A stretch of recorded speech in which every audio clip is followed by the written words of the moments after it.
Hello guys, and welcome back to the channel. So now guys, it is all coming out now, and guys, after you have heard this narrative, if the wool has still not cleared from your eyes, then it is obvious that the people after you in your village are working overtime. So guys, I bring you this. Don't expect relief materials from the church. You gave your offerings to God, not your pastor. And it's a pastor Amoateng saying this, so coming out of Ghana, but of course it translates and cascades all the way through the Western African region. So again, the headline: don't expect relief materials from the church. You gave your offerings to God, not the pastor. And it is a pastor Amoateng saying this. The founder of Brian Jones Outreach Ministry, Pastor Brian Amoateng, has lashed out at people expecting relief materials from the church in the wake of the CV crippling activities in most countries around the world. Reacting to a call for mega churches to provide at least free hand sanitizers for its poor members, Pastor Amoateng stated that it is not the responsibility of the church to provide relief materials. According to the Ghanaian pastor, even though Christians give offerings and tithes, it is however given to God and not to their pastor. He added that the offerings are given for blessings which are not physical. Pastor Amoateng said in the Facebook Live video, if we don't have money to pay rent, where are we going to get money to buy hand sanitizers? And let me tell you, it is not the responsibility of the church to buy hand sanitizers for you because you give offerings. It is not. You give offerings to God to receive a blessing. It is not compulsory that the church has to bring you hand sanitizers. The Bible says that God loves a cheerful giver. It should be out of a cheerful heart. You shouldn't give the church and expect favors in return. You give to God, not your pastor. You give to God to receive a blessing. And a blessing is something that you don't see. It is not physical. It is an invisible force that comes upon your life to prosper. So stop thinking that the church has to bring you hand sanitizers. His assistant pastor added, I believe that the government has to provide for its citizens. Also, hand sanitizers should not be politicized. You buy your own toothpaste and wash gel, so you should buy your own hand sanitizers. What the church has done is to provide hand sanitizers at the premises. So now this is now it doesn't get any clearer than this, really. I'm not sure if they've provided hand sanitizers in the premises or not, because it looks as though this whole narrative, and there's a video of it, by the way, but I'm not going to add it. You can go look for it under the guy's name on Facebook, but it doesn't get any clearer now. So if you hear this now and you continue to hand over your money to especially these chancers, because a lot of them are chancers, and you can identify the ones that are chancers, and this guy especially is a chancer. So the church owes you no obligation. You know that the church has a charitable status under most country, if not every country's legal statute books. So that then exempts them from all manner of taxes. So maybe it's just some sort of council type tax stipend that they pay, but it exempts them from the heavy weight of the taxes that other corporate entities pay. And this understanding is, of course, because it is registered as a charity or charitable organization. This is how churches are registered. They are registered as charities, and they are mostly largely exempted from tax.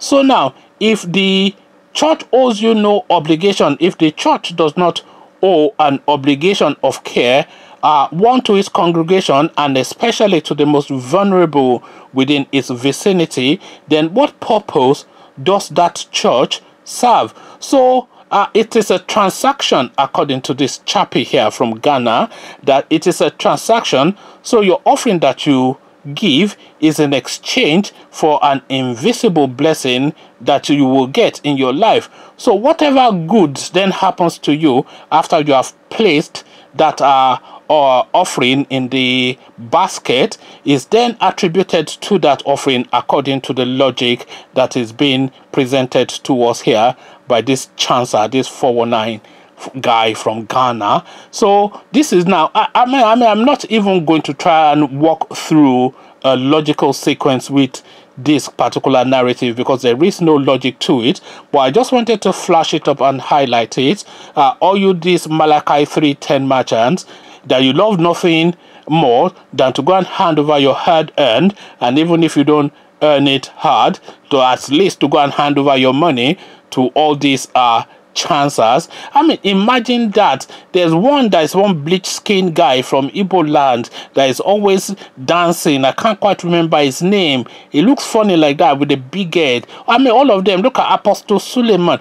How can you correlate? What's the correlation between somebody like Apostle Suleiman, Ashimolowo, or all this this nap guy from Ghana's ping pong or whatever his name is? What is the correlation between these people and the Christianity that you were brought up on and you understand your reading of the Bible? The way that the Bible reads to you as an intelligent, educated, sentient being, what is the correlation between that and what these people are saying to you and preaching to you? This is a guy now that is telling you that you should get lost. You know, that you have given your money of your free will. Don't have any expectation here. I've placed my hand on your head and said blah, blah, blah. And that is what your money bought. Now get out of my sight is effectively what this comedian from Ghana is saying. But then, of course, the average person, so dire is the circumstances within our own region of the world that we will continue to patronize these people and hand over our money, hoping against hope that something that would just require a bit of hard work and a bit of dedication would then get some sort of like a miraculous way through. Okay, you are saying your house rent is not complete for next month and you have maybe half of it and you don't know where the other half is going to come from, and then you go to some pastor and he says blah blah blah, and it then takes 20% of the half that you had already. So are you better off or worse off? And what is going to be your conversation with your landlord come the month end when he comes and knocking? This is really, it's just it defies logic, this thing that goes on, but it does continue to go on because of course one of the biggest churches in the world is in Abuja. You know, all these cathedral like places that these people are building. I don't even want to go too far because I can just ramble on. But then this guy has said it more than I ever could. So if you're still of the view that you're going to continue to go in and hand over your money, hand over faith to these people, then you're better off using some of that money to trace your way back to your village to go and find out exactly who is behind your matter. Because if you are still of that mindset that these people have anything to offer you, then there's something not quite right and the people of your village are after you. Conversations in the comment section, Malachi 3:10 and the mansions that is building is the conversation that we're having with this particular video. You can't tell me what you are making of what this religious businessman from Ghana has to say in the comment section. But before you do that, click on the red subscribe button so it turns gray. Bell button notifies you every time I drop a new video. Then come tell me what you're making of how these chancers are just exploiting the vulnerable, especially within the West Africa, the West African sub-region of the African continent in the comment section. So I'll leave you here. Carry this conversation on with you in the comment section. But here I say peace.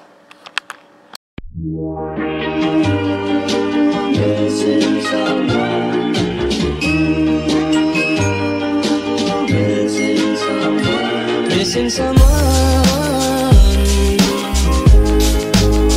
with all your